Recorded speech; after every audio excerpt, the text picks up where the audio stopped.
Hey, Melvin. I know you still got that. Yes, sir. I know you still got that information regarding all of the various degrees that was once used at one time. So, you know, I still got the what? All those various degrees that was at one time.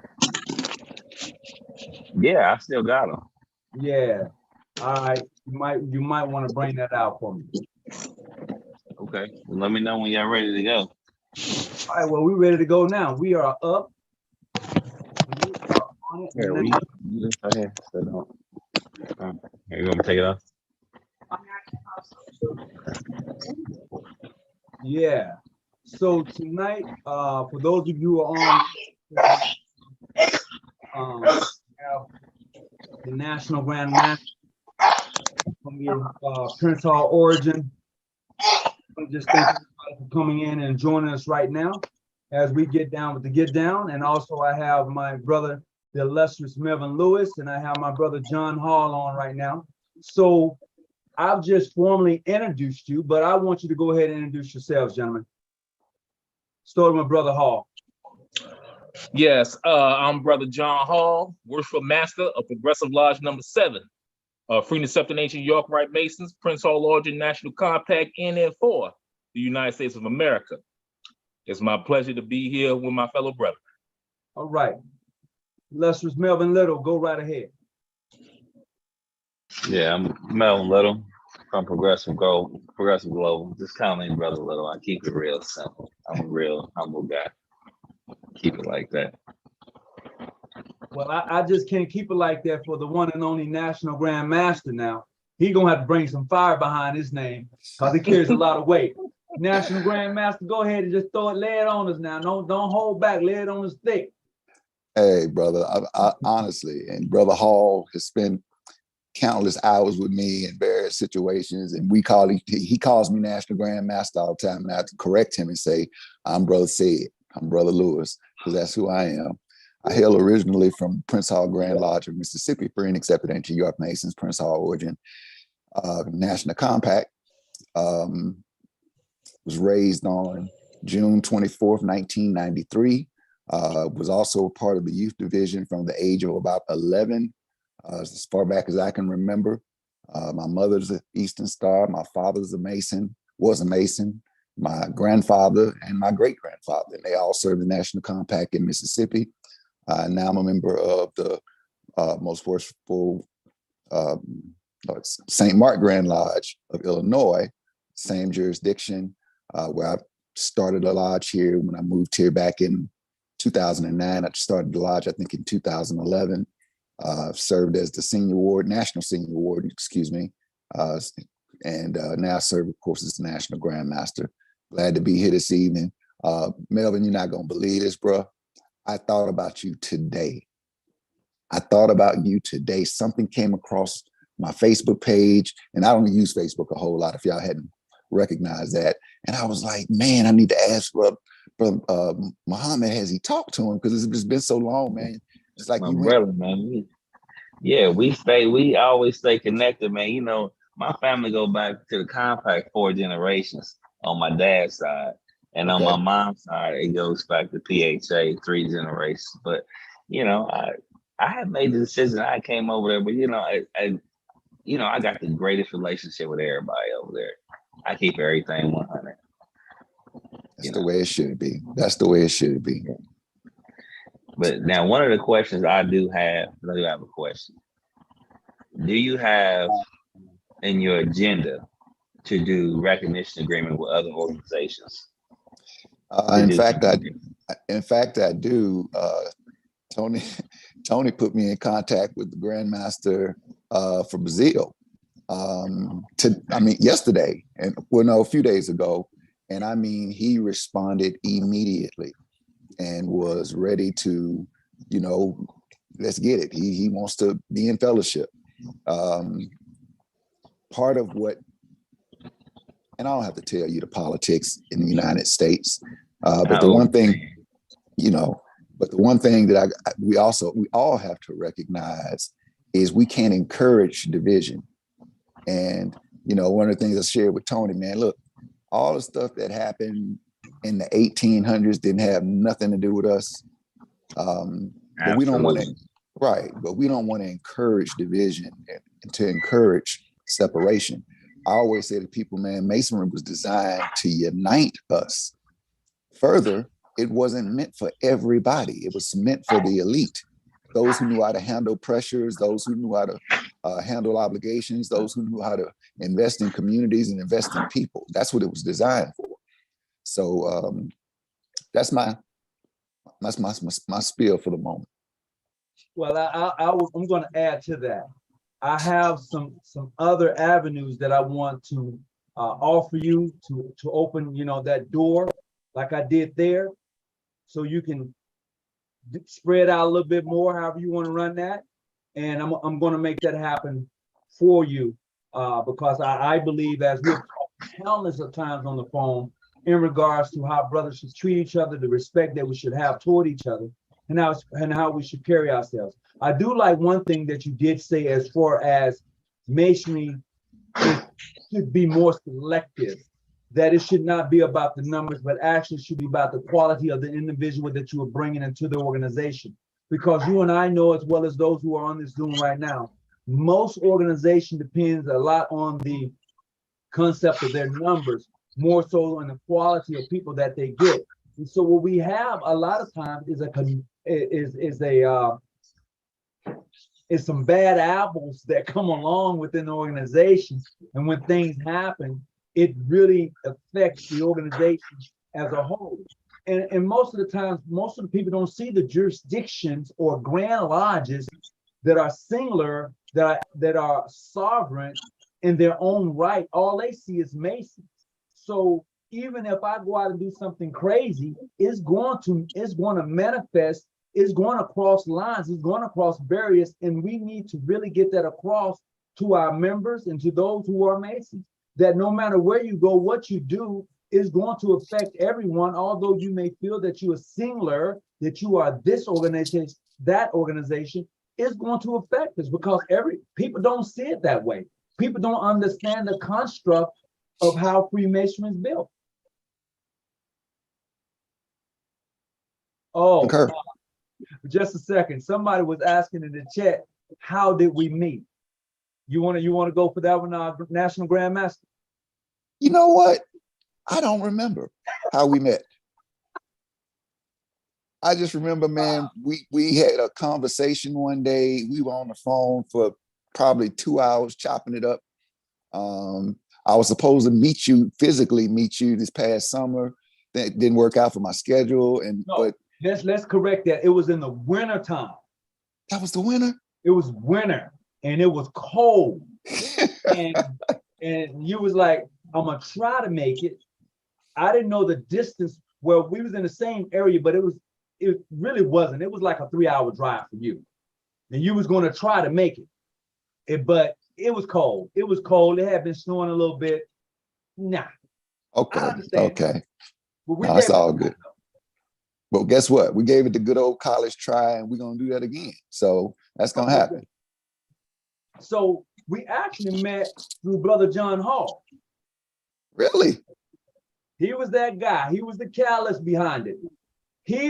We was talking one day. He reached out to me. He said, Brother Tony Muhammad, you know, blah, blah, blah. We was just shooting up. I said, hey, man, you send me his number. I'm going to call him. He's like, boom, here you go. I called you a few days later. You answered. And then we got to talk. He said, yeah, I peeked in on your program a couple of times. And we talked for about 3 hours that day. Sure did. From there on, I would imagine right now we speak about once, maybe twice a month since that time. Yep.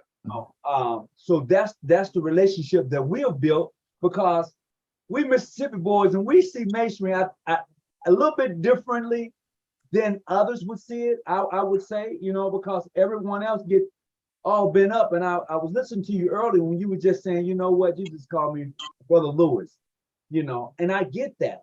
But on the other hand, I want to give you all your accolades. You are the National Grand Master. And I want everyone who's going to watch this to understand exactly your title and who you are. You are the leader of one of the most oldest organizations amongst African Americans, period. Let's just get that out the hat.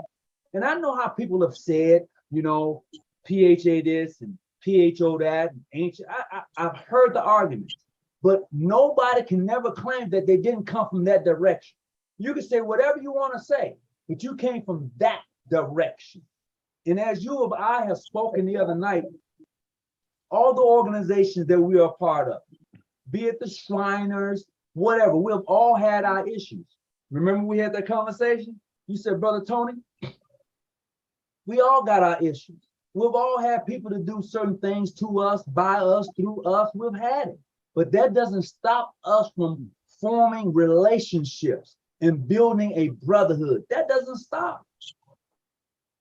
So if you tell me that, I got to take that and receive that and move forward with that.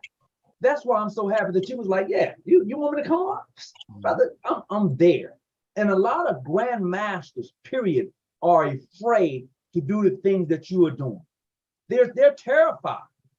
But when you build relationships with other people, as Brother Little know, there's no need of being afraid. Just because I do something another way and you do it another way, it's not saying that we're not on the same road. You know, we just have our own way of probably moving forward. But the unique thing is that we can help each other along the way. That's how I see the relationship. So Melvin, Yes, sir. It's been about 2 years now, and you broke that thing out to me. Let me share this with you. I was at Melvin's little home. He's a country guy. He's not flashy. He's a country boy. I'm at his home. He said, I'm gonna show you something. He pulled out some information regarding the National Grand Lodge and all of the previous degrees that they used to have. And primitive rites was amongst those degrees that PHO was practicing at one time. Now, I don't know if Brother Hall knew that.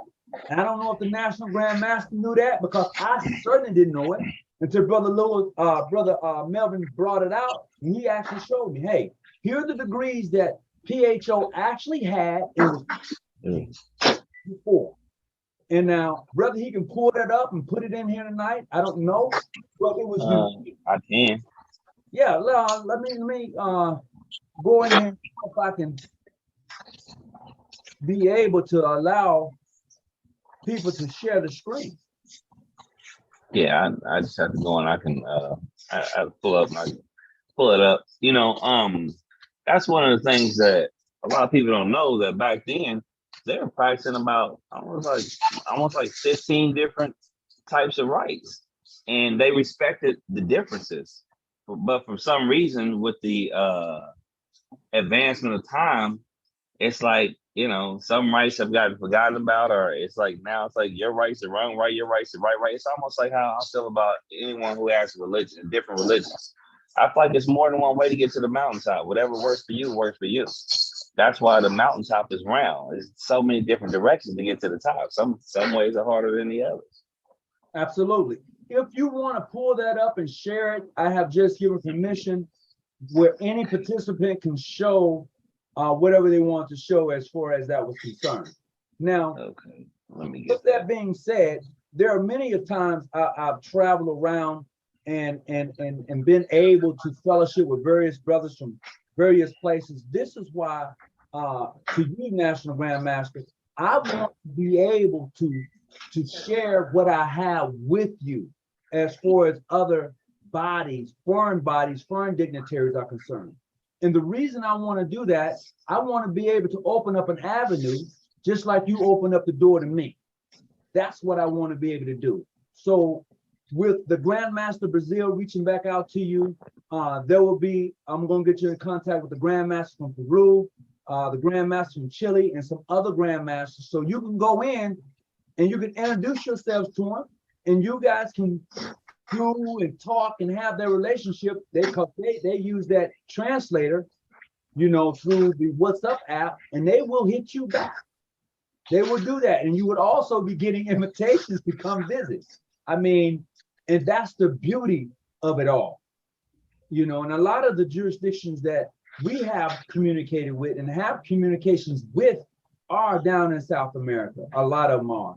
And I'm right here in Southern California, so we catch a hop and we right over the border. I'm 15 minutes from Mexico, Tijuana, but the 3-hour wait to get across. So I park on the United States side and I walk across. But the brotherhood over there, I would tell you, it's a lot different than what we perceive to be the brotherhood here. And when I say a lot different, is that the way they grip you is different. Is different. That's going to be an off-line conversation. Okay. They greet you is different. It's a beautiful thing. It really is. And I want to be able to offer that, and you can take it, you can roll with it. I think that that's my opinion. I concur with the opinion. Yeah. Brother Hall, what you got? Well, I'm gonna say this. I think it's a beautiful thing because that's what Masonry was about when you was talking about the connections. That's what really is for traveling. This thing is not just just within the U.S. This is around the world. Now, the other thing about it is the unity part of it. See, because the one thing I picked up when you was like, hey man, you know, I got this, you know, these different, you know, countries, Chile, Peru, you was naming them and say, hey, look, I could plug you into that and everything good to go. See, some people would have kept it to themselves. No, I ain't gonna be that to him. I ain't gonna do so and so, and really don't understand what the real deal is about. It's not about you. It's not about what you got and what you get and what you have and what's in your bank account. This is what it really Masonry is, spreading that love. Like they say in that working too, when we talk about that trial. Did it not say about spreading that brotherly love? The funny thing is that Fred Seal Jr. just posted the National Grand Lodge ceased to exist in 1877. However, everyone knows that's not true. I mean, we can sit and say that all day in regards to what we're seeing, but that's not true. I mean, it's just not true. I mean, I don't have anything else to add to the fact that it's not true because I'm talking to the National Grand Master right now. You have a list of every National Grand Master that's ever served the seat. So if it didn't exist, if it ceased to exist, then why do you have a list of every National Grand Master that has ever been part of the National Compact of Grand Lodges?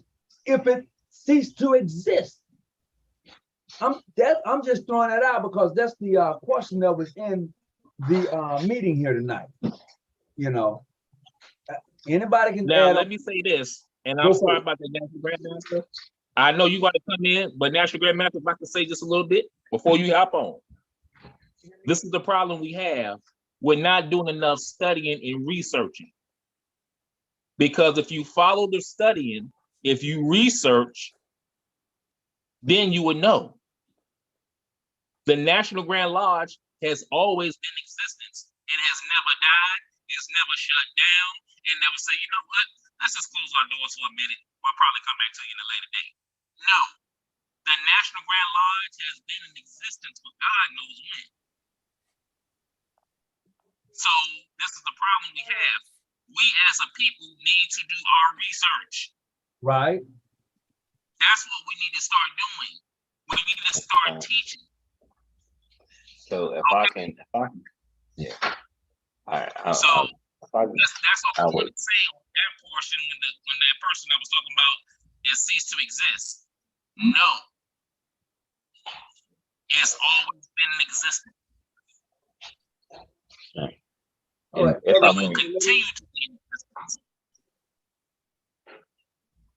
I can guarantee you that. I was gonna say, if I may, I'd like to comment on that. You know, the way history is, it's no different than if you read the Bible, if you read the Quran, you know, the Torah. I mean, you can take the good out, take the bad out. And the way history is, it's all that's what's called history. It's his story. Whoever's telling the story, it's going to be subjected to the way that they want it. So even if someone wants to believe that the compact had closed down, they're going to find anything they can in history to try to advance the story. I think the fact of the matter is that the lineage is still there. Everyone has come from this one spot. And I think, to me, it's like that whole argument is an oxymoron, because whether someone says it exists or don't exist, it means nothing. PHA just popped a Supreme Council out of thin air. If they're existing and the members are happy and they're operating, it's none of my damn business as to what they do. Whether I agree or don't agree, it's none of my business. I can have my opinion, but I should respect that that's what PHA wants to do. Absolutely. Absolutely. I think Brother Little just froze. Yeah, I think Brother That Little. was the truth right there. That was the truth right there in a nutshell, right there. Yeah, absolutely. Absolutely. Brother Hall, when you're talking, it sounds like your mic is kind of muffled a little bit. Well, let me go ahead and unmute. I'm gonna go ahead and mute myself. Okay. Well, with that being said, National Grandmaster, what you got to say on that? I go back to the first podcast I participated in when I said, next door to me is a guy named Melvin Mason. He's not a Mason, but he wants to be. So he knows Cedric to be one. So he comes and asks Cedric. Across the street is a guy that belongs to PHA. Next to him is a guy that belongs to an AF and AM lodge. So you mean we neighbors, and if the apocalypse happens, we're gonna help defend one another. But don't talk to me about masonry. And we the same people. We all have the same problems. I'm an odd fellow, and recently the Odd Fellows split. After all these years, at the turn of the century, there were more Odd Fellows than there were Masons.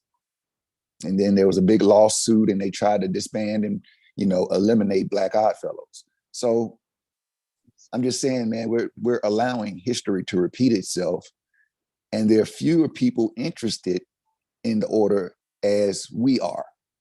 So it's almost like we're giving a negative brand to ourselves by talking to profanes about what supposedly happened in the past. Be happy where you are, to Brother Little's point. Be happy where you are, man. Keep it moving. That's where I'm at. And that's a good point to say that. Like I've always said, any lodge that you're a part of, you should be respected and accepted and not tolerated. So whatever jurisdiction you're in, whatever Grand Lodge you're a part of, that's the expectation. And I've told people plenty of times, people ask me, well, what Grand Lodge? I said, look, man, it doesn't matter. It really doesn't matter. The only thing that matters is when you find that lodge that you choose to go to, you must make sure that you're accepted and respected. Don't go to a place where they're going to put all this tension on you. Masonry is not about that. You gotta be in a place where you are definitely welcome to, it's like, I'm with my brothers and they're sincerely with you. Now, I'm never saying you're not going to disagree on things. I'm saying that we can do that, and afterwards we're gonna go have a beer or something. We're gonna kick back and relax. That's just like, for instance, myself and Brother Little a few years back. Brother Little, he's a very casual dress brother when it comes to a lodge meeting. Lodge meeting, man, I really don't want to wear that black and white suit. I really don't. Can I just wear a shirt, button down, and a pair of slacks? I said, no, brother. No, you can't do it. He was like, for you, I'm gonna do this. But for somebody else, I think I'd have been like, ah.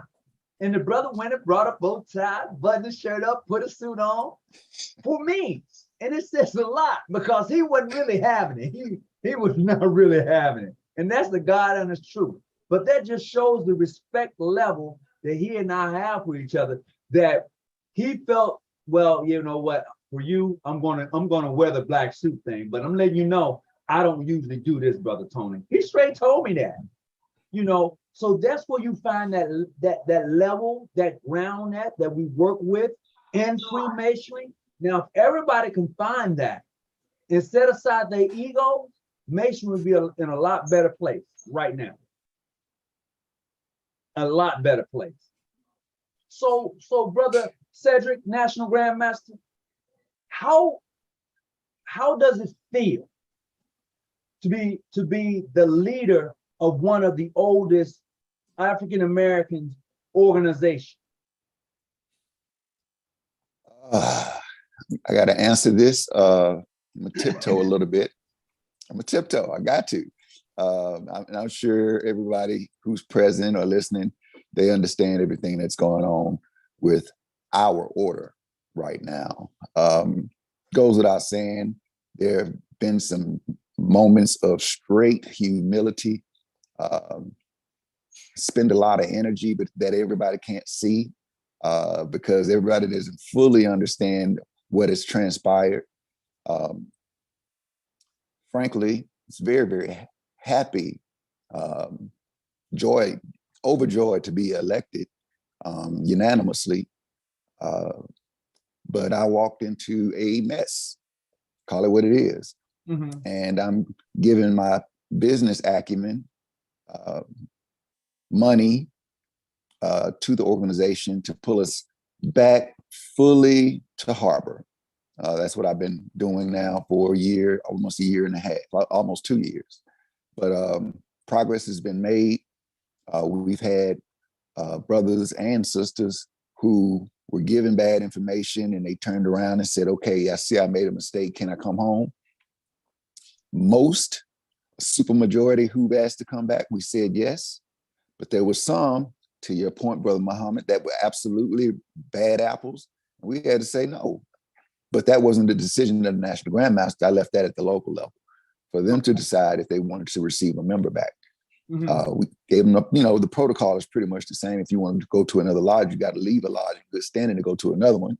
Same for Eastern Star chapter, the whole nine. So it's been trying to be as communicative as I can, recognizing that in my communication, I can't say everything because some folks may go back and tell what I'll just say, our brothers that lost their way. Right. So you just got to be careful. But that's what it's been like, man. It's, I've been traveling quite a bit. I've got a dynamic cabinet, man. Can't say that enough. So yeah, I'm glad to have the people I have. I have the right people around me at the right time. I really do. And I would say this, any leader understands that you must have the right people around you if you are going to be a successful individual, whether it be a grandmaster, whether it be a sovereign grand commander, whether it be the imperial potentate, any national head understands that you got to have the right people around you in order to be successful, in order to be a formative organization. If you don't believe that, then you're not going to be able to do it by yourself. You're not. And then not only that, you're going to have to forge relationships. And a lot of people don't know how to forge relationships. They don't. It's either their way or the highway instead of giving and taking. It's like writing out a contract and having a better understanding of where we are trying to go instead of where I'm trying to go. It's a we thing now. Like Brother Little said just a few minutes ago, it's about, okay, there's a mountain. And all of us trying to get to the top of the mountain. Everybody's not going to take the same direction to get to the top of the mountain. It's going to be a little rough around the edges on some of the points that you're trying to get there. And we all have to realize that. I thank you for breaking that down to us. And I would say this, Brother Little. Yes. I understand that even in your organization right now, in your jurisdiction right now, I see that you're branching out a little bit. Tell us a little bit about that. Man, we just we're a lot more progressive. So, from my end, it's like for us, like I've always told you, Brother Muhammad, masonry to me is a progressive science, always progressive. And Like if my members could join 1,000 organizations if they can afford it, great. Do something good and teach us something that we don't know. Bring it back home so we'll know it. We're okay with it. All we ask is that you can't be an officer, like you can't be a WM of more than one organization, because that's like being a WM is basically you're running a business. That's basically what it is. You're running a business. You're dealing with like your members.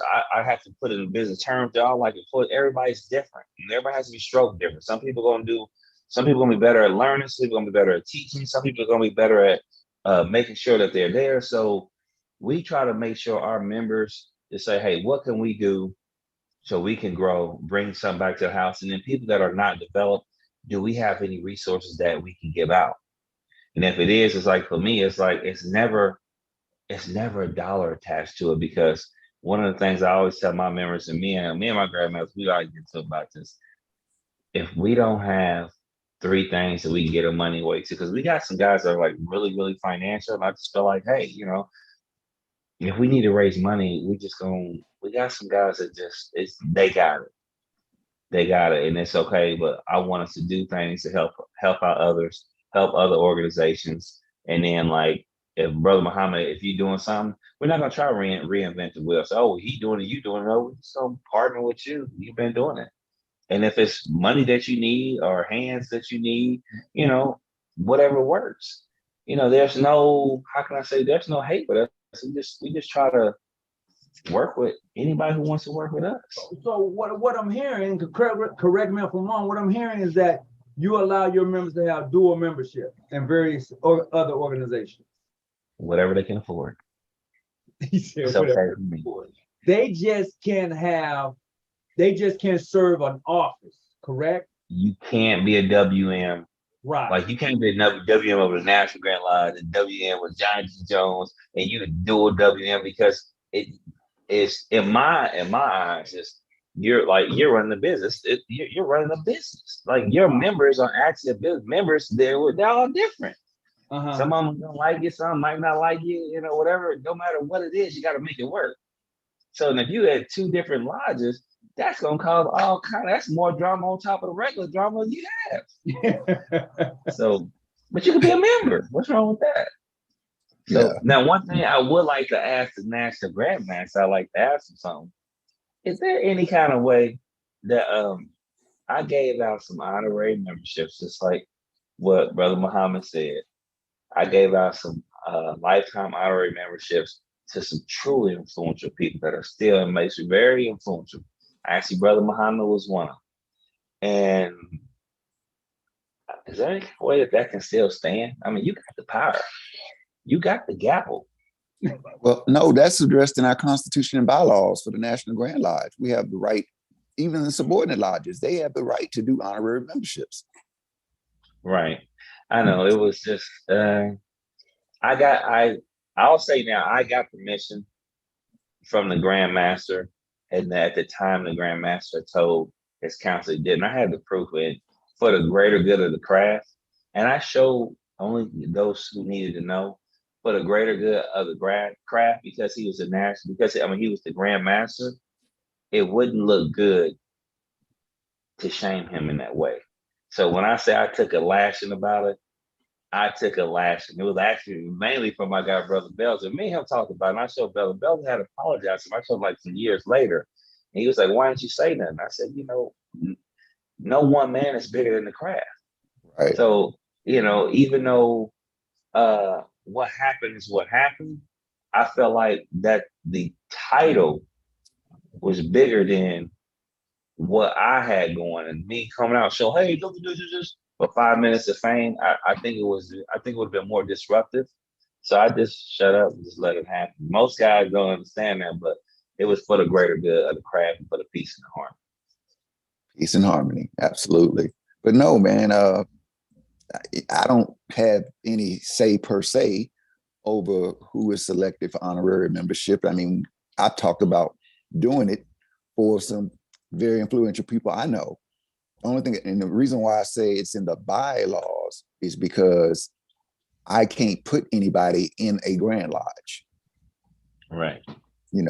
I can't put Grandmaster can't put anybody in a lodge. That's a local decision. So, but the provision is there for them to do it. So can you see John G. Jones and PHO working out something? For honorary memberships? No, just working together, doing some kind of, like, don't have to be dual membership, but maybe you guys can visit lodges to help out each other. Just be more open, because I like, you're really like a outside of me talking to Shepherd, because me and Shepherd talk every now and then still. Past Grandmaster Shepherd, past National Grandmaster Shepherd, talking to you is like talking to a younger version of him, which is a breath of fresh air. And I know the complexities that you're fighting, because you have the old, you have the new, and you have those that just want to be led. So you're on a slippery slope. And you got those say, hey, this is how we always did it. Hey, newsflash, doesn't work anymore. Sorry. You have to do something different. And I like to see you do new things. And even if you fail, I'd rather say at least you tried. Right. Well, I'm going to say this, and I'm not going to spill the beans, but there's something in the works. It's something in the coffee coming up that the National has shared with me through phone conversations that hopefully next year, if things go as well as he expects and things come around full circle, that it's going to shock a whole lot of people. And I could say that part. I just won't go no farther, National. That's a good place to stop. But no, that's man. fantastic. Go ahead, That's dog. fantastic. See, I was going to do a little joke, but I'm close to Cedric now. Cedric, my boy now. Just playing. Just playing. But nevertheless, if I think what I think it is, like I said, brother, I'm so blessed for it to go down. That's what I want to see. If the Lord lets me see, I would love to see that go down, because just like we were talking on here, Freemasonry is about unity, y'all. Coming together. That's all it is. I would love to see that go down. Now, my dad is still on the roads for the Supreme Council, and is there any way a lodge can take my dad in? He's turning 75 tomorrow, and it's cool. I'm glad he's with us, but he really put a lot of his heart and soul over there with you guys, and he's trailblazed a lot. Still on the roads. I don't know why they ain't taking him off, but I guess that's more of a positive thing. But he don't have a lodge. He don't have a blue house home over there. I'm willing to evict him. He's 75. Oh, but he still does cheat. He's still active though. He really is. So hold on. He belongs to our Supreme Council? He's still on there. He's one of the 33rds. Yeah, he's still on the road. And he doesn't have a lodge home? Yeah. Well, when we left in good standing. And he was in talks with past National Grandmaster Shepherd and past Grandmaster Hayes. Actually, Grandmaster Hayes, past Grandmaster Hayes was in my shop last week. Me and him was talking last week, and 2 weeks ago he was at the shop again. So I'm still very much involved with these guys. And my dad was gonna go back to PHO for Georgia, and he was gonna get back in. And one of the talks he was gonna do, he said, he's thinking about just getting back in, getting back active over with you guys, so he can run for the Grand Master. Not because he wanted the title. He is like, kept talking to me. Man, I got to help clean some stuff up. I just help get some stuff right. I said, Pop, whatever you want to do, Pop. You should tell my dad. It ain't like he ain't. I'm gonna be honest. I mean, it's not loud, but it ain't like he ain't gonna be able to come to a live stream, because he will. Ain't nobody gonna not let him in. Gotcha. They gonna let my dad in. Gotcha. I don't see why not. Well, we won't say nothing now. Don't look, because you got, like I said, right now this thing's going on. You got so many people. Anything you say right now, it's like you probably got 1,000 microphones looking in your mouth, dissecting everything. You know what, though, brother? I can handle my own. I've got broad shoulders, and I can defend what I say. Yeah. And I don't want to put no heat on you from my end, though. No, oh man, look. Iron sharpens iron. Well, what's anything I can do on my end? So like I said, I still got love for the guys. I still talk to the guys, even no matter what was going on. Because, like you said, no organization's perfect. It's like anybody's house. Sometimes your house ain't right at our regular home house. It happens. But what makes us stronger as an organization is how we come through these things, and then you see who's really there and who's not.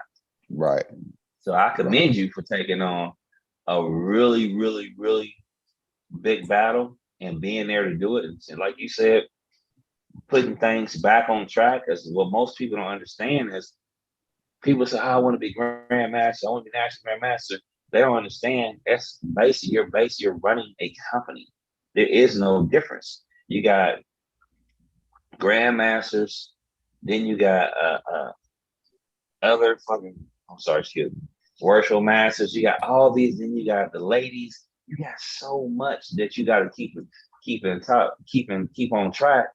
And everybody's looking at you, and then when every person talks to you, you got to make them feel bubbly when you're done talking to them. And then if you got to cut them, you got to cut them in a way that you got to put them back together. You got work to do.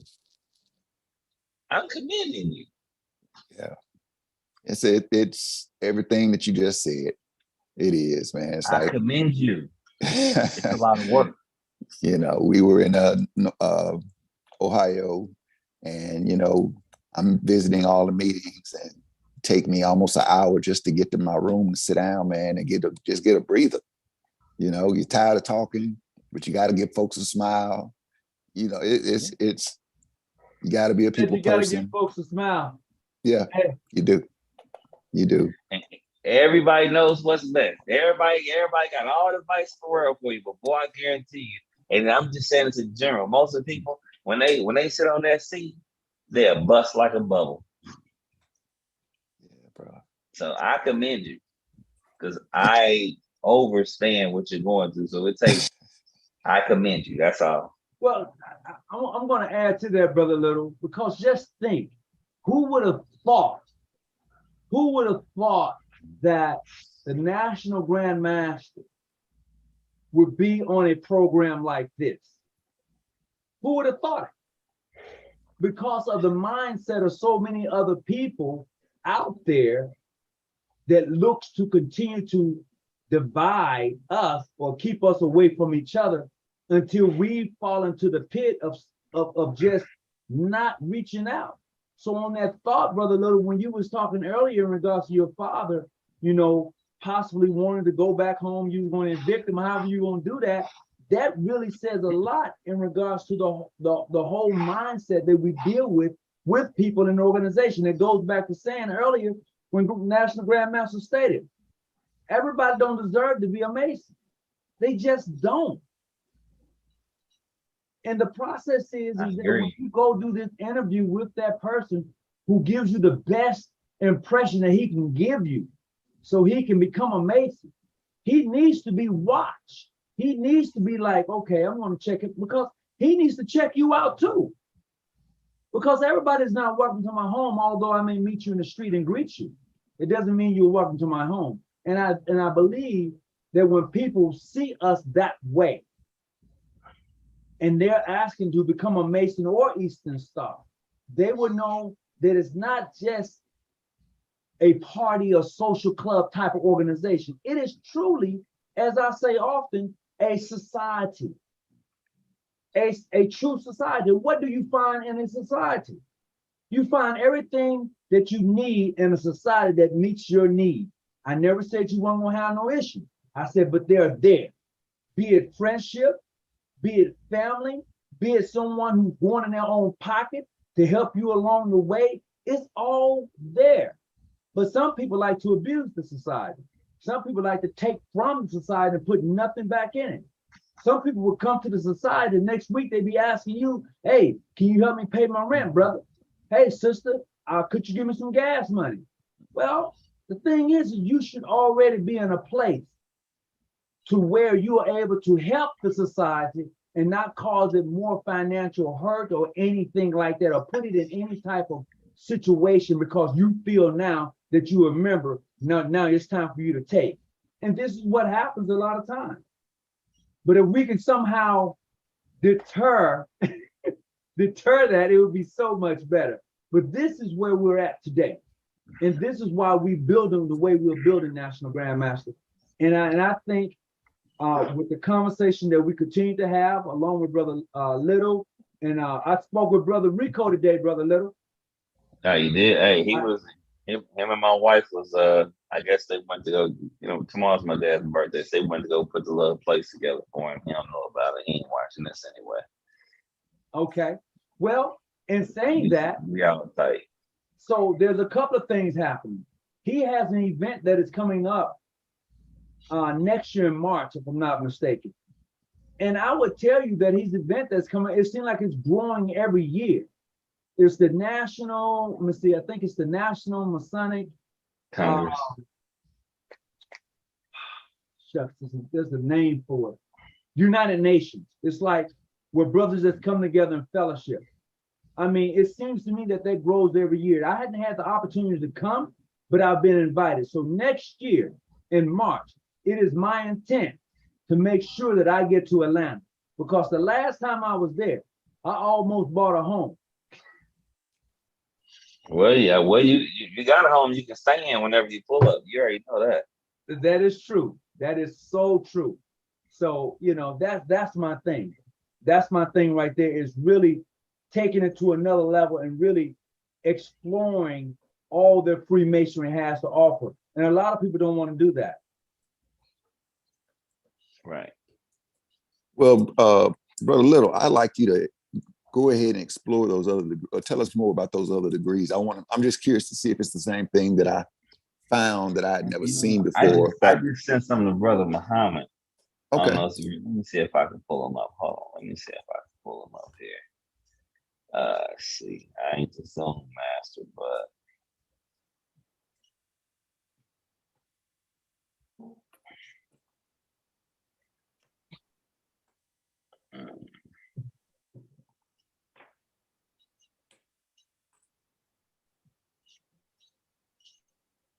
Oh, you did send it to me, man.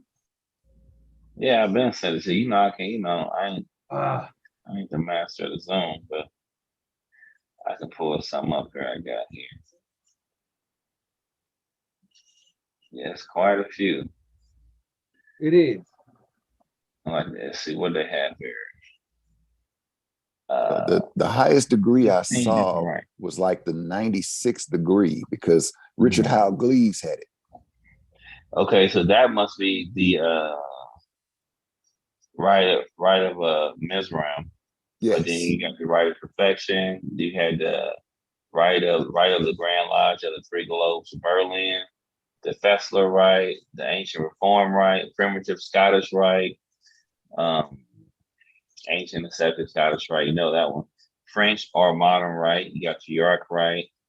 Yeah, it's quite a few of them. I mean, Rite of the Order of the Temple, the Swedish Rite, Reform Rite, the Schroeder Rite, Rite of Swedenborg, Rite of Zippendorf.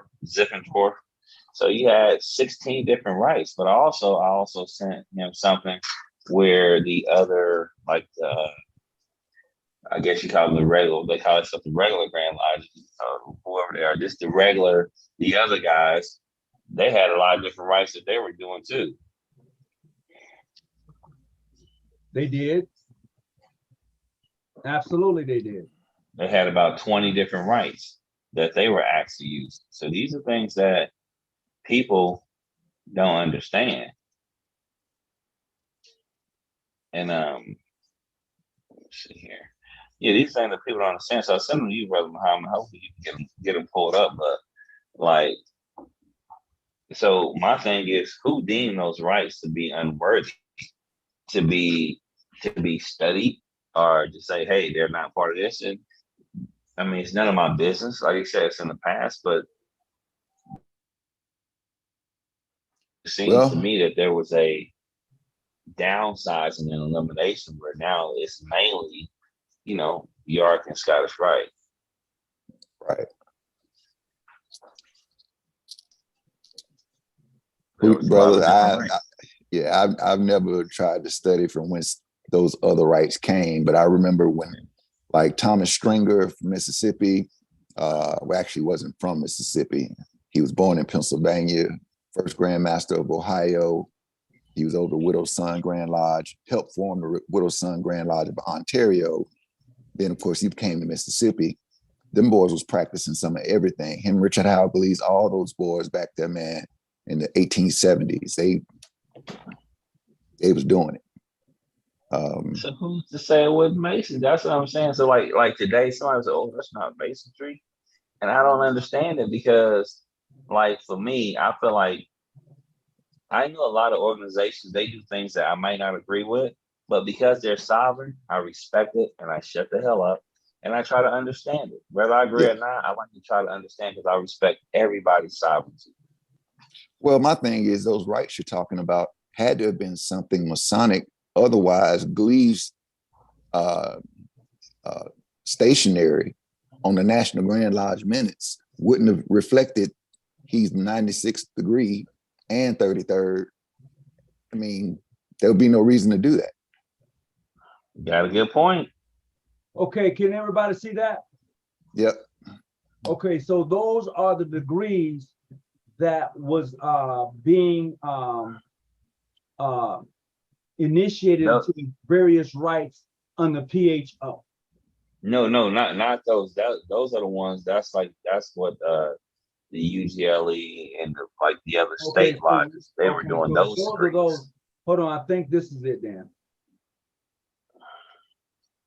Let me see. All right, Tony, don't be having no funny pictures in there pop up. Hey, look, man. What I did was I went back and double checked myself. So Don't get scared now.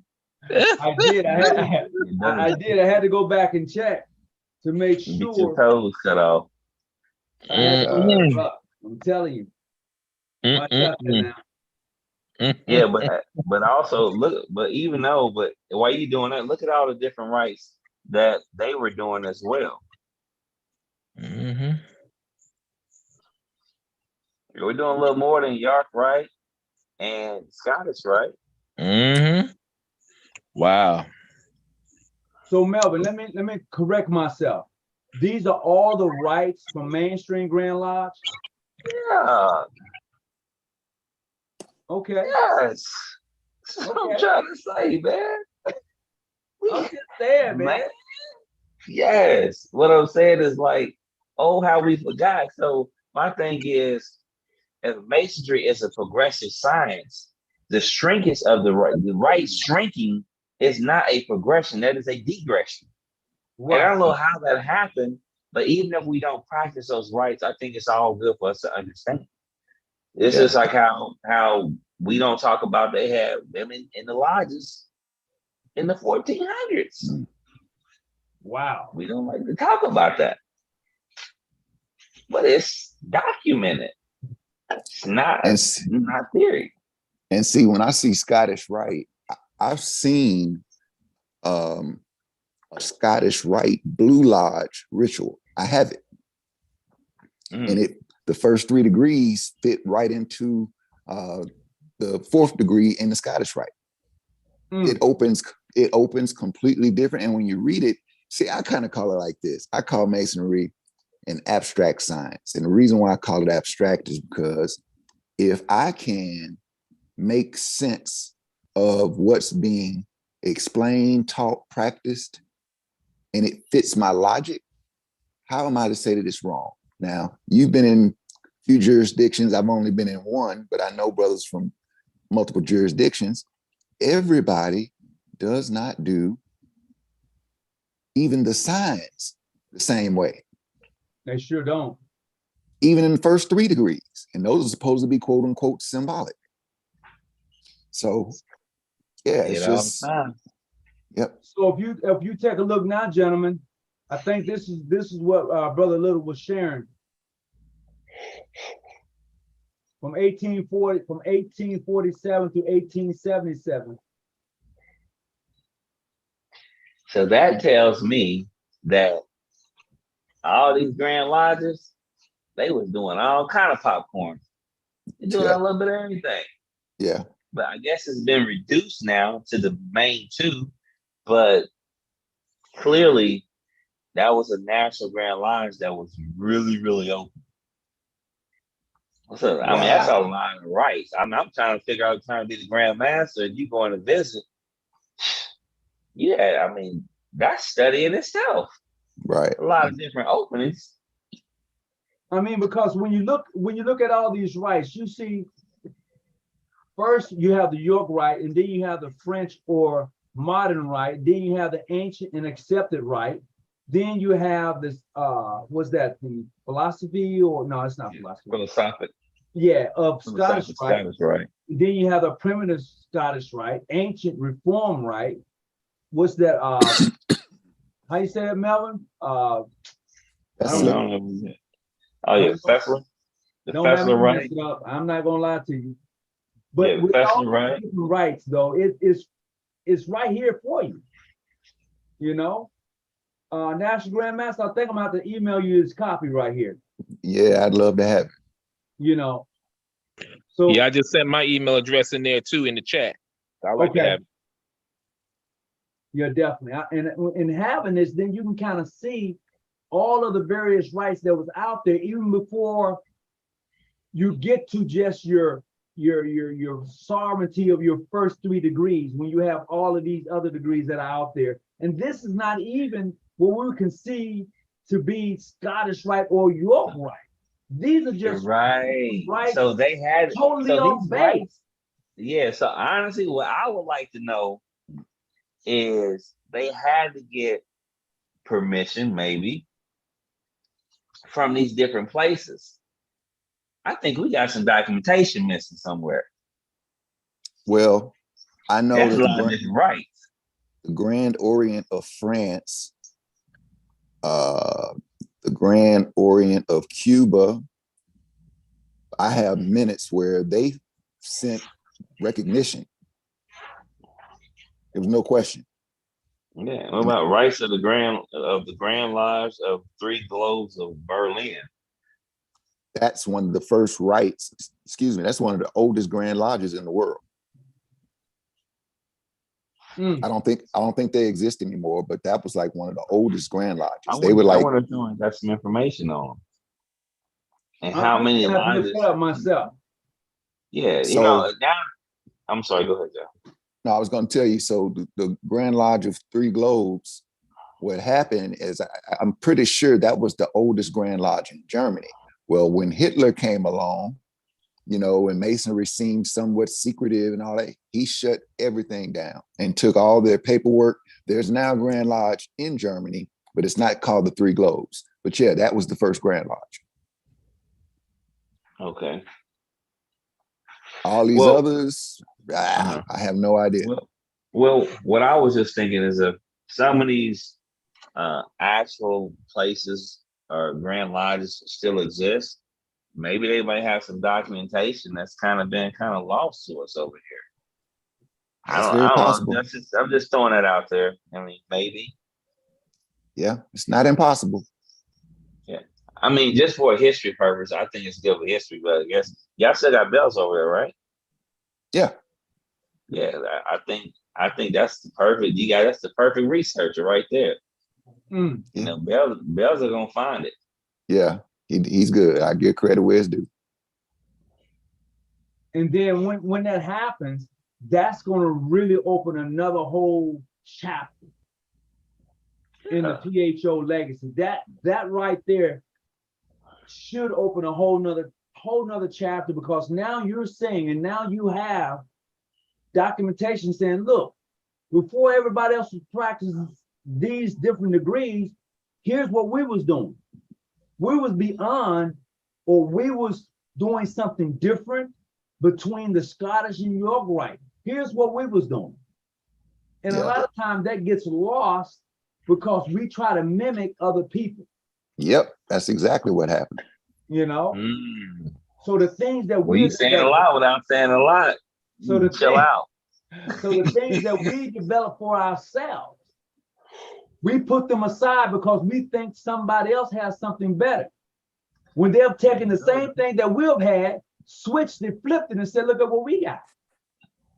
And then they tell you yours was no good. Yours, that's no. And then you later learn that the same thing they tell you wasn't good for you, they got it. They just call it College of Rites, as Fred Shell Jr. said so eloquently. He said they call it the College of Rites, which is true. They have got the link to that in there, you know, and that lecture, you know, link to that's in there too. That's where, yeah. I'm sorry, go ahead. I'm sorry. No. It's perfectly fine. It's just the idea that this is what happens to us a lot of times when we have our own. We think somebody else's stuff is better.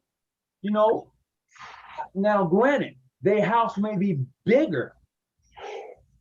Cool, but that doesn't say that my house isn't nice. It doesn't say that I don't find shelter in my home because your home is bigger. You may have to pay more taxes, and I'm okay at my status right now. Yeah. You know, so it's really okay to have your own. It's really okay to build with your own. It's really okay to pull someone like you up. It's really all right. That's just my whole thing, and I think sometimes that's missed. The floor is yours. What you gonna say, National? Oh no, I'll just say, yeah, please send this to me. I gave a lecture a few years ago to our Supreme Council about from whence they came. I don't want to say it on here, so I'll share with you all independently or together in an email or something. But yeah, man, to see how the Scottish Rite evolved, period, is very interesting. Interesting. Yeah. Yes, it is. Shout out 25 degrees. It was they were just doing whatever, anywhere, Yeah. everywhere, trying to get it all worked out. Yep. Yeah. They were they were in fight. I'm going to share this. Somebody put in the chat, do you guys, let me see, no, not that one. It says, send no, send it. Do you, no. Ah, shucks. Somebody has something very, very interesting in, 3 globals. No, that's not it. I'm gonna find somebody was saying something in the chat. I'm gonna have to go back and find it in regards to those degrees that you're sharing right now. People are asking for copies, but I'm gonna make sure I send them to the National Grand Master before I send them out to anybody else. But yeah, why don't they contact the National Grand Lodge and ask for that document? Ain't nothing wrong. I mean, that's not a bad place to go get some information, because that's who the information actually is. Well, okay, so I found the question. The question is, do these rites have a tie to masonry? Now, I'm gonna step out, National, and say this, Brother Hall, Brother Little, these degrees that we see over on my left that's being shared absolutely did have a tie to Freemasonry. Period. There's no question about that. They was our tie. They belong to people who look like me. They were ours. But, period. It says from 1840. Let's see, I'm gonna blow this up some more. It says on here, I think it says from 1847. From 1847 to 1877. That tells me when we was all together, when we was rocking it together, this was us. Yeah, it's just like the highways. Different cars, but going the same direction. Yeah, this was us until we figured, oh, man, they look like they going faster than we are. Man, they look like they doing something different than we are. So you'll give up yours for someone else, knowing that your, excuse my language, was better. I understand. We do that to ourselves so much too often, and then we want to realize, how did we get here? I'm not giving up anything else.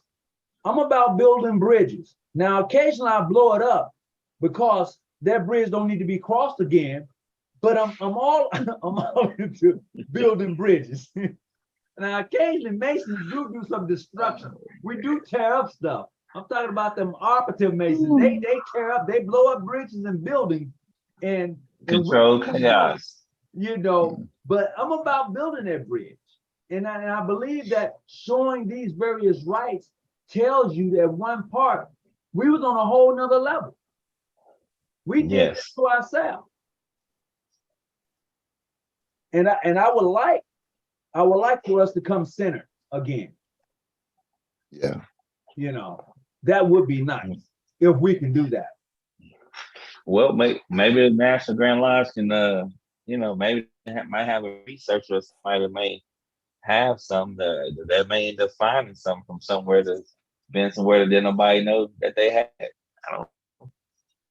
Well, you never know what's in the archive. Their information. Yeah, that's what I'm saying. Maybe something that somewhere somebody got some extra stuff that ain't nobody got. Boy, I bet a lot of them historians be licking their chops. What you got? What you got? Why don't you contact the National Grand Lodge and just ask them? They give it to you. I bet you I know. Politely. I bet I know what this is. House of the Temple in Washington, D.C. You never know. That's a good place to start. Yeah.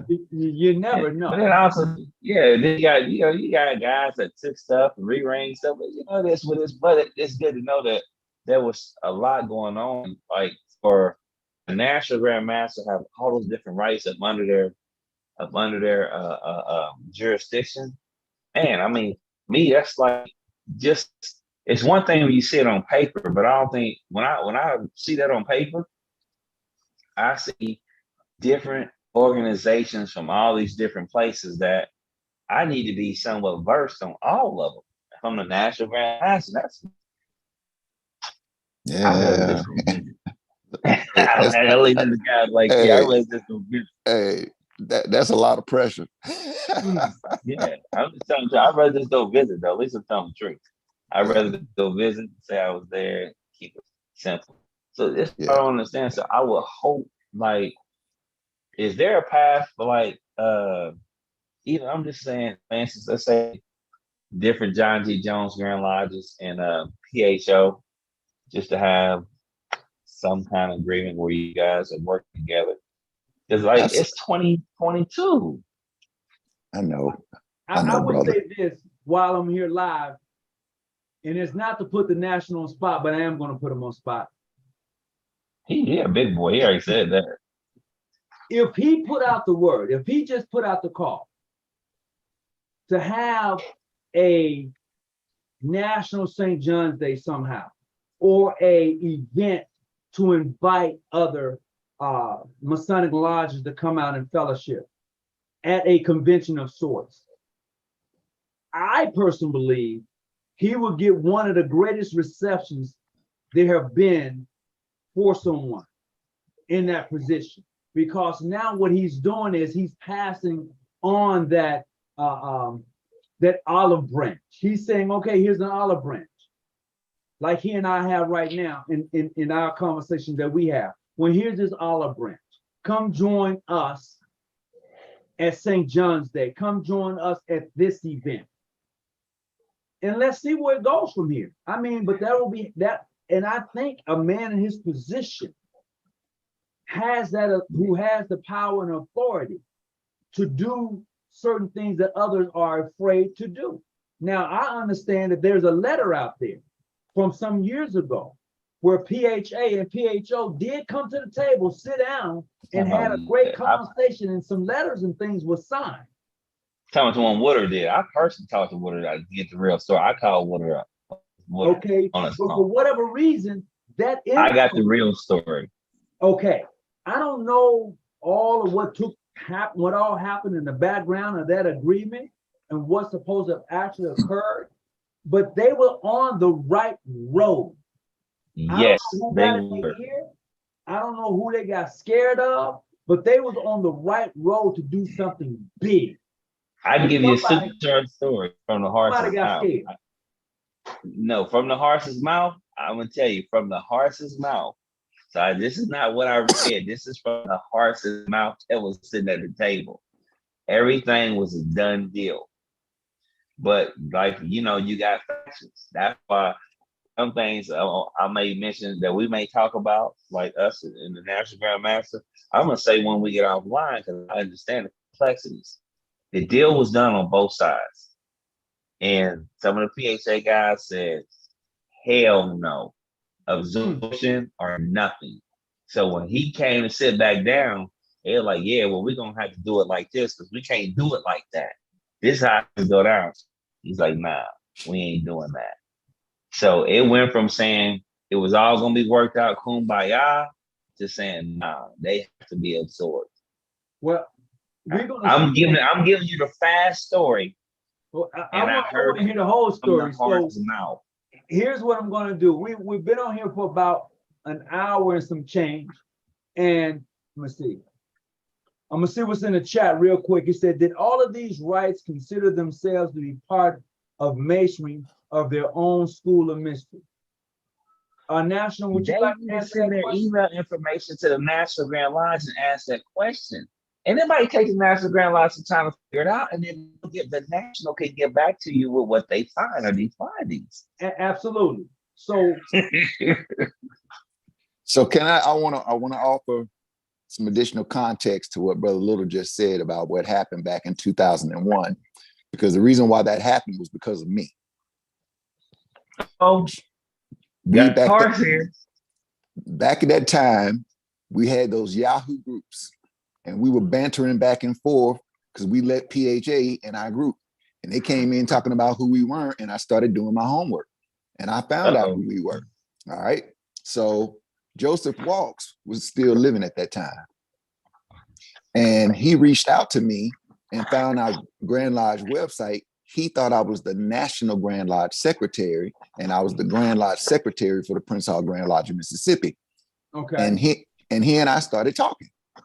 So he invited the National Grand Lodge Cabinet to the Phylaxis Society that was held in Atlanta. And that's where they signed the documents, because Felton Ferguson wrote the document that everybody signed. PHA got the PHA boys got. All right, no. So go ahead. The following year, they invited the National Grand Lodge Cabinet to the Prince Hall Grand Conference of Grandmasters, and that's where everything that you just said it would have told you happened. And he's absolutely right.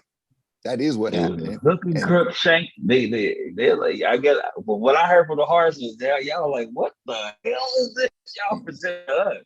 Right. Because it was laid out one way, and PHA was excited. Well, when they went back to the other guys, they got that juice. They said, "Oh no. Yeah, It's gonna be absorption or nothing." But that's what I got from the horse. Since you was there, so that we have a horse here, so you'll need what I know. Yeah. They gonna call me higher anyway. So I got a horse over here confirming what I'm saying. I just summed it up. Well, I'm going to say this: when we get ready to log off on the live, we're going to stay on because I want to hear that. I want to hear that whole story. I really do. I want to hear the whole thing. It was a kumbaya moment. Everybody, it really was. It's all go. Standing ovation. Start going through some of the PHA boys. They say, "Oh no, oh hell no." I would love to hear all of that story if y'all wouldn't mind. Oh yeah, absolutely. That's the heart right there. I'm just saying, I got because because I got the notes. So I just called. I said, I need to know. I have to know because people are saying, "I read this and this is what happened. This is what happened." I'm like, I'm tired of hearing the stories. Why don't I just call the horse up? It's like anybody going over there with the National. I just called National Master Hayes, or I called Shepherd up. National Master Shepherd. I called to check on him, and we talked, and just leave it like that and keep it going. So these are my friends. These are my brothers and my mentors. National Grandmaster.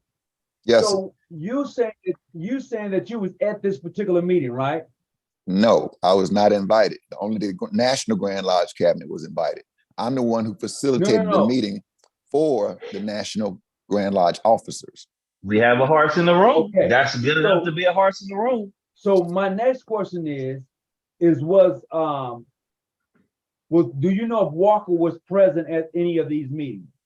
I don't know if Walks was present, and of course he's passed on now, but I still have the emails between Walks and I where we were setting up the meeting for Atlanta in the National Whoa. Grand Lodge. I still have the emails, brothers. I don't have to lie. No. I know you ain't lying, but I'm saying there's no matter how. That's a good thing about history. It's his story. I'm already telling the story. There's no matter say, oh, he made it. He don't know what he's up. No matter what you say, there's gonna be some guys out here they can read the email from the past and still believe. But you got receipts. There's a difference. It don't matter. They still not gonna believe it. Like, people don't understand water evaporates. Some people still not gonna believe it. Some people say the world is flat. They're still not gonna Well, believe they it. said when we went to see Farrakhan, it was Photoshop, so I understand. Yeah. So now he said we have the current National Grand Master online who said he facilitated the meetings and has the emails and said it was a cool guy, said it on type moment. And I guarantee you, I'm gonna bet everybody a sandwich that they still ain't gonna believe it. He lying. That's what I don't like. Respect the man and what he's saying. And if you don't, he is a horse that was there. I'm not being derogatory when I say horse, but I'm saying like you are part of the history of that moment. That's what I mean when I say that. So how can somebody refute what did or didn't happen when you are a living piece of that history? That's what I don't understand about some of us. Someone just asked the question, why does past National Grand Master Lee Singleton not seen as the National Grand Master? That's just a question somebody put in the group. I don't know exactly who he is, but that was the question. Probably because he's not the National Grand Master anymore. Okay, I'll leave that where it's at. Well, no, I think you should let PHO answer that. So it's very simple. Constitution of the National Grand Lodge says that the National Grand Master shall serve no more than 2 terms to exceed 6 years. That's the longest he can serve. That's the law. Okay. So he timed out. When he timed out, it went to the deputy. The deputy resigned. Who was next in charge? Yours truly. Well, I'll leave that where there go your answer. There go your answer right there. So with that being said, I'm going to ask my panel to hold on a little bit because the other stuff I want to ask, I can't ask here. Understood. It's the stuff I want to say. The stuff I want to say, but I know from the PHO standpoint, any standpoint, because the National Grand Master is dealing with the ultimate classic style Mason, and then you got the ones that want to come out. Then he has to go for the youth movement. He's in a pickle. He got to make everybody happy. I could be wrong. I'm just saying this because I've been in organizations. I know. I got the older guys who want to be super progressive, and no guy change. Some guys say, "Hey, this is the way it is. It's gonna be like that forever." He's got a lot of people to appease. I applaud you, my brother. I really do applaud you. Yep. Most don't understand. When people they'll sit on the sideline and assume this. All he got to do is this. No, you got your hands full. But I mean, you knew that when you accepted the role. But I do applaud you for it again. Here's the thing. Now, this is my opinion. When the National Grand Master, before he times out on his term, I don't know when it's going to be. Hopefully, before he times out on his term, he writes that letter and sends it out to other Masonic jurisdictions to come join him at whatever convention. And I guarantee you, the response he's going to get is going to be one, people are going to be shaking their head like, did he really do that? And I'm all about making history. I'm not about being history. I like making history. I want to do something someone thought about doing, but didn't have the balls to do it. You know, that's why when lifetime honorary memberships. Say what now? Nothing. Go ahead, man. So guess why when I get the opportunity to speak with such a man as the National Grand Master, we have those 2-hour conversations. And like I said, I'm about making history. It's not about being it. I want to make it. So when people look back, they can say, well, damn, the National Grandmaster pulled off something that was unreal during his term. Did they really do that? Or did Tony Muhammad and John Hall really pull this off? Did they really go over to Africa and do what, I mean, that type of stuff. When people can sit down and talk about the things that was actually did and continues to exist and move forward and make it really that progressive science, as Brother Little was saying earlier. Masonry is about progressing. It's never going to be the same way it was 100 years ago. Never. Yeah, we made that happen. We're gonna have a lot more we're gonna make happen too. How about that? Oh, well. So yeah, we taking it to the next level. Yeah, we did that. And we got a whole lot more. Another horse in the race. Another horse in the race. Y'all hear from me. Y'all hear from the horse in the race. And my National Grandmaster right there. You already know what time it is with me. National Grandmaster, we had to pull that stallion back. Come on, you mad to put, hey, bro, we want to do it, but come on. Another horse in the race. There you go. Down. Absolutely, absolutely. Well, let me say this, and I'll stay on. To those who participated via chat, glad to be here. I know we've been on for a minute and then bounced over a few different places, but that's all right. Hope I was able to answer everyone's questions. And I'll be back. Perfect. You heard it. Is there gonna be any research? And I know research can take years sometimes to uncover, but man, that might be something good, just as an idea. National Grandmaster to add to the portfolio. If some of that information comes up, I think a lot of people will be interested just to read something new and fresh that's rekindled history that's probably been forgotten. Absolutely. I'll see what I can do. And I'm going to make sure you should have someone see what they can do. You got enough to do. You got enough. So look, everybody that's on live right now, we're going to go ahead and cut the feed, but we're going to stay on tonight because there's some things I definitely want to ask the National offline, because you can't be privy to everything. Let's just put it like that. You just can't be privy to everything. So with that being said, I want to say thank you, National Grandmaster, for coming on, Brother John Hall, Brother Melvin Little from Progressive. Appreciate you. You stay on, everybody stay on. But I'm going to cut the live feed. And if any of you are watching the live feed, let me know that it was cut because sometimes this thing don't go off right away. So with that being said, as always, keep your light on, stay out the bushes. We are not